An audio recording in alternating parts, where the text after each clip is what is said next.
ਸਤਿ ਸ਼੍ਰੀ ਅਕਾਲ ਦੋਸਤੋ, one education services centre ਤੇ ਤੁਹਾਡਾ ਸਵਾਗਤ ਕੀਤਾ ਜਾਂਦਾ ਹੈ। ਸੋ ਆਪਾਂ ਨਵੀਂ ਟੈਸਟ ਸੀਰੀਜ਼ ਲੈ ਕੇ ਆਏ ਹਾਂ। ਪਹਿਲਾਂ ਚੱਲ ਰਹੀ ਸੀ, ਕਿਸੇ ਪ੍ਰੋਬਲਮ ਕਰਕੇ ਆਪਾਂ ਉਹਨੂੰ ਕੰਟੀਨਿਊ ਨਹੀਂ ਸੀ ਕਰ ਪਏ। ਹੁਣ ਆਪਾਂ ਕੰਟੀਨਿਊ ਫਿਰ ਚੱਲਾਂਗੇ। ਪੋਲਿਟੀ ਦੇ ਕੁਐਸਚਨ ਨੇ।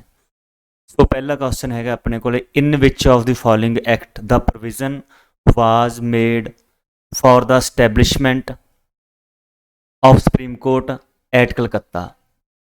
ਕਿਹੜਾ ਐਕਟ ਆਇਆ ਸੀਗਾ ਜਿਹੜਾ ਜਿਹਦੇ ਨਾਲ ਸੁਪਰੀਮ ਕੋਰਟ ਬਣੀ ਸੀ ਤੁਹਾਡੀ ਫਸਟ ਇੰਡੀਆ ਦੇ ਵਿੱਚ। ਪਹਿਲਾ ਕੁਐਸਚਨ ਹੈ, ਸਭ ਤੋਂ ਪਹਿਲੀ ਸੁਪਰੀਮ ਕੋਰਟ ਕਿੱਥੇ ਬਣੀ ਸੀ ਇੰਡੀਆ ਦੇ ਵਿੱਚ? ਕਲਕੱਤਾ 'ਚ ਬਣੀ ਸੀ। ਕਿੱਥੇ ਬਣੀ ਸੀਗੀ? Fort William. ਠੀਕ ਹੈ ਜੀ। ਕਿਹੜਾ ਐਕਟ ਸੀਗਾ? Regulating act 1773। ਜਿਹੜੀ ਫਸਟ ਕੋਰਟ ਬਣੀ ਸੀ, ਸੁਪਰੀਮ ਕੋਰਟ ਬਣੀ ਸੀ ਸਾਡੀ, ਇਹ ਬਣੀ ਸੀ 1774 ਦੇ ਵਿੱਚ। ਤਾਂ ਇਹਦਾ ਜਿਹੜਾ ਪਹਿਲਾ ਚੀਫ ਜਸਟਿਸ ਸੀ, ਮਤਲਬ ਕਿ ਮੁੱਖ ਜੱਜ ਸੀ, ਉਹ ਹੈਗਾ ਸੀਗਾ justice Impey.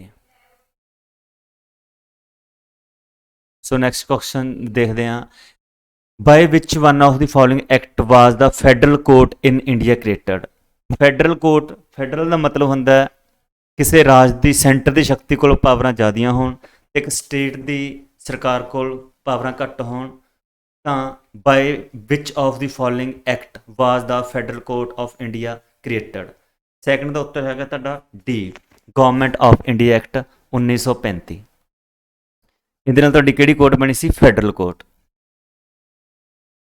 So next question, the federal court of India was establish in which of the following year. ਕਿਹੜੇ ਸਾਲ ਦੇ ਵਿੱਚ ਫੈਡਰਲ ਕੋਰਟ ਬਣੀ ਸੀ? ਇਹ ਬਣੀ ਸੀ 1937, 1 ਅਕਤੂਬਰ 1937। Under which of the following act dyarchy system was introduce at central level. Dyarchy system ਦਾ ਮਤਲਬ ਹੁੰਦਾ two independent governments, two independent government.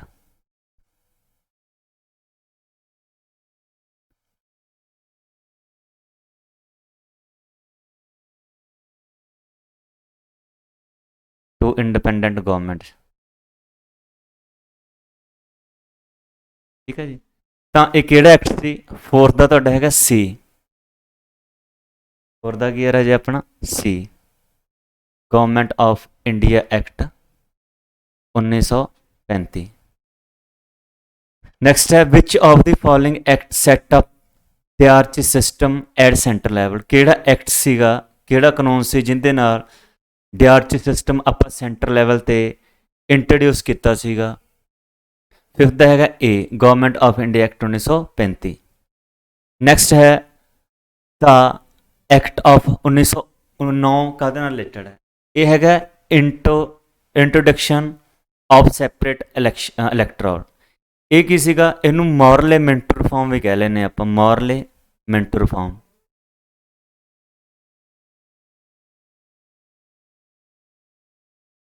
ਮੋਰਲੇਮੈਂਟ reform.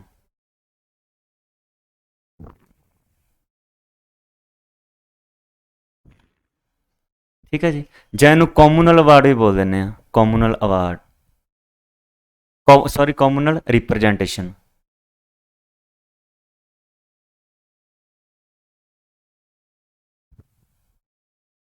ਠੀਕ ਹੈ।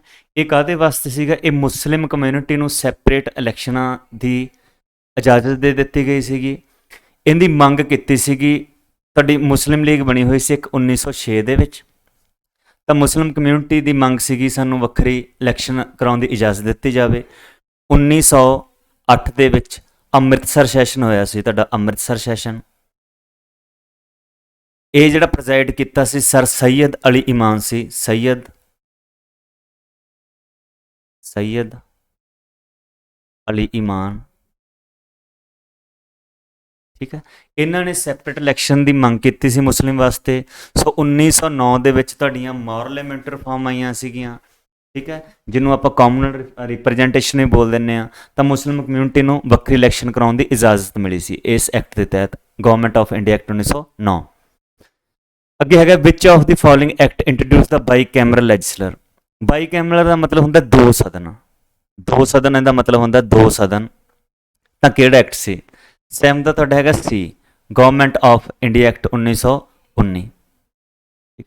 ਜਿਹੜਾ ਇਹ ਆਇਆ ਸੀਗਾ ਗਵਰਨਮੈਂਟ ਆਫ ਇੰਡੀਆ ਐਕਟ, ਇਹ ਕਿਹਦੇ ਬੇਸ ਸੀਗਾ, ਕਿਹਦੇ ਆਧਾਰਿਤ ਸੀਗਾ? ਇਹ ਹੈਗਾ ਸੀਗਾ ਮੌਂਟੈਗਿਓ ਚੈਮਸਫੋਰਡ ਰਿਫਾਰਮਾਂ ਦੇ।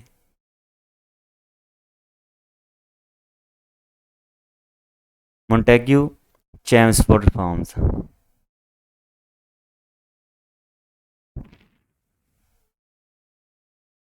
ਸੋ ਨੈਕਸਟ ਚੱਲਦੇ ਹਾਂ ਜੀ। Federal system and dyarchy system at centre was introduce in India.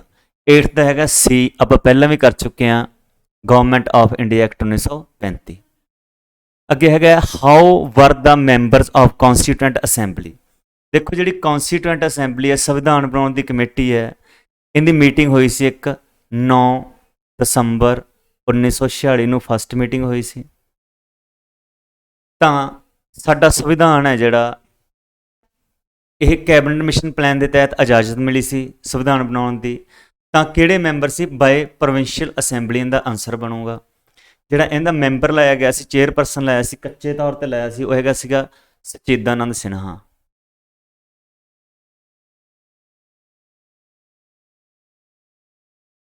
ਸੋ ਫਿਰ 11 ਤਰੀਕ ਨੂੰ 2 ਦਿਨਾਂ ਬਾਅਦ ਮੀਟਿੰਗ ਹੋਈ ਸੀ 11 ਦਸੰਬਰ 1946 ਨੂੰ। ਤਾਂ ਇਹਦਾ ਜਿਹੜਾ ਪੱਕੇ ਤੌਰ ਤੇ ਇਲੈਕਸ਼ਨ ਕਰਾਈ ਗਈ ਸੀ, ਜਿਹੜਾ ਚੇਅਰਪਰਸਨ ਲਾਇਆ ਸੀਗਾ, ਉਹ ਹੈਗਾ ਸੀਗਾ ਡਾਕਟਰ ਰਜਿੰਦਰ ਪ੍ਰਸਾਦ।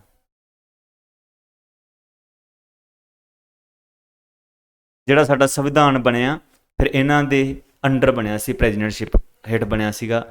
HC ਮੁਖਰਜੀ ਸੀ ਜਿਹੜੇ, HC ਮੁਖਰਜੀ ਇਹ ਹੈਗੇ ਸੀਗੇ ਵਾਈਸ ਚੇਅਰਮੈਨ। ਨੈਕਸਟ ਹੈ who was the first elected chairman of constituent assembly. Elected ਪੁੱਛਿਆ ਗਿਆ ਹੁਣ, ਇਲੈਕਟਡ ਕੌਣ ਸੀ? ਸਾਡੇ ਰਜਿੰਦਰ ਪ੍ਰਸਾਦ ਜੀ, ਆਪਾਂ ਪਹਿਲਾਂ ਕਰਕੇ ਆਏ ਜੀ। ਇਲੈਕਟਡ ਕਿਹੜੇ ਸੀਗੇ? Rajendra Prasad. So next question ਹੈ who chaired the first meeting of constituent assembly. ਹੁਣ ਪਹਿਲੀ ਕੌਂਸਟੀਟਿਊਐਂਟ ਅਸੈਂਬਲੀ ਦੀ ਮੀਟਿੰਗ ਕਿੰਨੇ ਚੇਅਰ ਕੀਤੀ ਸੀਗੀ? ਉਹ ਹੈਗਾ ਸੀ ਸਚਿਦਾਨੰਦ ਸਿਨਹਾ ਜੀ। ਅੱਗੇ next question who was the president of constituent assembly of independent India. ਮਤਲਬ ਕਿ ਆਜ਼ਾਦੀ ਤੋਂ ਬਾਅਦ ਹੁਣ ਜਿਹੜਾ ਸੰਵਿਧਾਨ ਬਣਿਆ ਸੀ, ਜਿਹੜਾ ਬਣ ਕੇ ਤਿਆਰ ਹੋਇਆ ਸੀਗਾ, ਉਹ ਹੋਇਆ ਸੀ 26 ਨਵੰਬਰ 1949 ਦੇ ਵਿੱਚ। ਠੀਕ ਹੈ, ਤਾਂ ਲਾਗੂ ਕਦੋਂ ਕੀਤਾ ਗਿਆ ਸੀ? 26 ਜਨਵਰੀ 1950। ਇੰਡੀਪੈਂਡੈਂਟ ਤਾਂ ਆਪਾਂ ਮਤਲਬ ਆਜ਼ਾਦ ਤਾਂ ਹੋ ਗਏ ਸੀ 15 ਅਗਸਤ 1947 ਨੂੰ। 1947 ਤਾਂ ਇੰਡੀਪੈਂਡੈਂਟ ਇੰਡੀਆ ਦਾ ਪੁੱਛਿਆ, ਇਟ ਮੀਨਸ ਇਹਦਾ ਉੱਤਰ ਕੀ ਬਣੂਗਾ ਆਪਣਾ? ਰਜਿੰਦਰ ਪ੍ਰਸਾਦ ਜੀ। ਸੋ ਨੈਕਸਟ ਕੁਐਸਚਨ ਹੈ constituent assembly of India was establish on. ਆਪਾਂ ਪਹਿਲਾਂ ਕਰਕੇ ਆਏ ਜੀ, ਪਹਿਲੀ ਮੀਟਿੰਗ ਹੋਈ 9 ਦਸੰਬਰ 1946, ਤਾਂ ਉਸੇ ਦਿਨ ਐਸਟੈਬਲਿਸ਼ ਕੀਤੀ ਸੀਗੀ ਆਪਾਂ। ਸੋ ਨੈਕਸਟ ਹੈ The resolution for giving the Constitution of India was adopted by the Constituent Assembly। ਜਿਹੜਾ ਰੈਜ਼ੋਲੂਸ਼ਨ ਸੀ ਉਹ ਕਦੋਂ ਅਡਾਪਟ ਕੀਤਾ ਗਿਆ ਸੀ? ਵੀ ਸਾਡੇ ਸੰਵਿਧਾਨ ਦੇ ਬਣਾਉਣ ਦੀ ਕਮੇਟੀ ਦਾ। ਇਹ ਹੈਗਾ ਇਹਦਾ ਉੱਤਰ ਕੀ ਆਊਗਾ ਤੁਹਾਡਾ?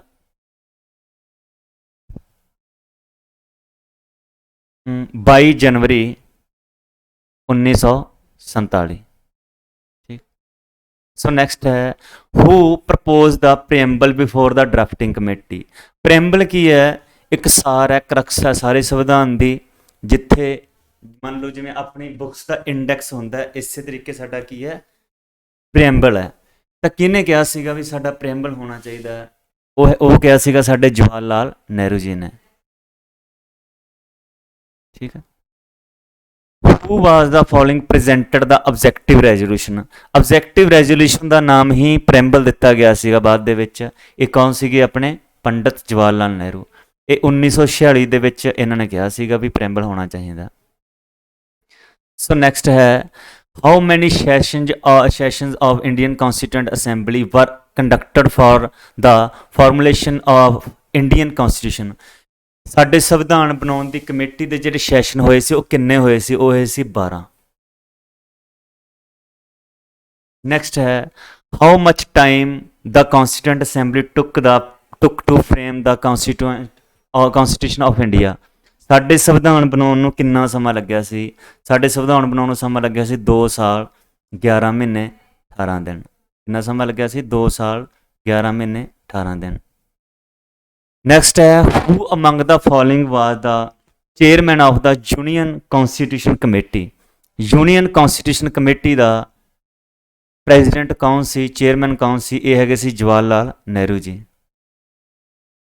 ਸੋ ਨੈਕਸਟ ਹੈ who was the chairman of provincial ਮਤਲਬ ਕਿ ਜਿਹੜੇ ਰਾਜੇ ਮਹਾਰਾਜੇ ਦੀਆਂ ਪ੍ਰਿੰਸਲੀ ਸਟੇਟਾਂ ਸੀ ਉਹਨਾਂ ਦੇ ਜਿਹੜੀ ਕਮੇਟੀ ਬਣਾਈ ਸੀ ਉਹਦਾ ਚੇਅਰਮੈਨ ਕੌਣ ਸੀ? ਉਹ ਹੈਗੇ ਸੀਗੇ ਸਰਦਾਰ ਵੱਲਭ ਭਾਈ ਪਟੇਲ।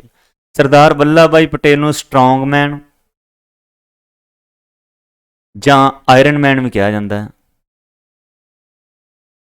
ਠੀਕ ਹੈ। ਇਹਨਾਂ ਦਾ ਇੱਕ ਸੈਕਟਰੀ ਸੀ ਨਾਲ ਬੀਪੀ ਮੈਨਨ। ਬੀਪੀ ਮੈਨਨ ਸੀ। ਇਹਨਾਂ ਸਰਦਾਰ ਪਟੇਲ ਨੇ ਤੇ ਬੀਪੀ ਮੈਨਨ ਨੇ ਸਾਰੇ ਦੇਸ਼ ਨੂੰ ਕੀ ਕੀਤਾ ਸੀਗਾ? ਇੰਟੀਗ੍ਰੇਟ ਕੀਤਾ ਸੀ। ਇੰਟੀਗ੍ਰੇਟ ਕਰਨਾ ਮਤਲਬ ਇਕੱਠੇ ਕੀਤਾ ਸੀਗਾ। ਨੈਕਸਟ ਹੈ who was the chairman of drafting committee. Drafting committee ਦੇ ਚੇਅਰਮੈਨ ਕੌਣ ਸੀਗੇ? ਇਹ ਹੈਗੇ ਸੀਗੇ ਭੀਮ ਰਾਓ ਅੰਬੇਦਕਰ। ਭੀਮ ਰਾਓ ਅੰਬੇਦਕਰ ਨੂੰ father of the Indian constitution ਜਾਂ ਸੰਵਿਧਾਨ ਦਾ ਪਿਤਾਮਾ ਵੀ ਕਿਹਾ ਜਾਂਦਾ ਹੈ।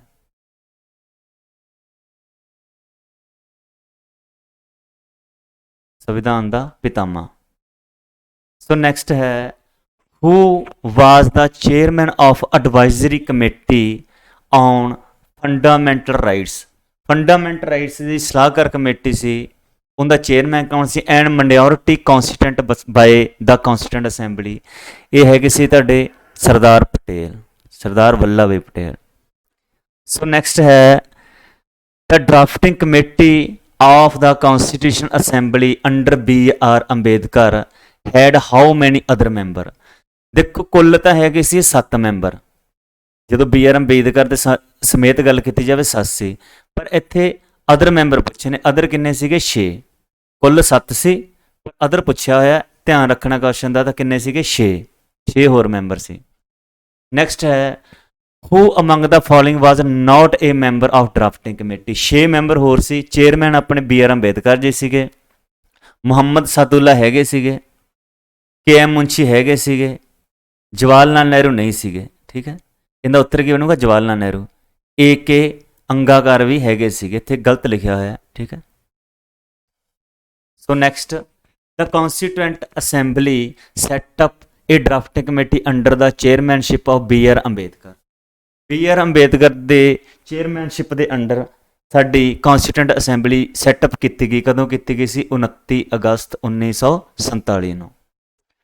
ਸੋ ਨੈਕਸਟ ਹੈ who was the constitutional adviser at the time of the formation of the ਕੌਂਸਟੀਟਿਊਸ਼ਨ।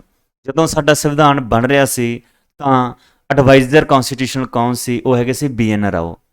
Confuse ਨਹੀਂ ਹੋਣਾ, ਇੱਕ M.N. ਰਾਏ ਨਾਮ ਦੇ ਬੰਦੇ ਸੀ। M.N. ਰਾਏ।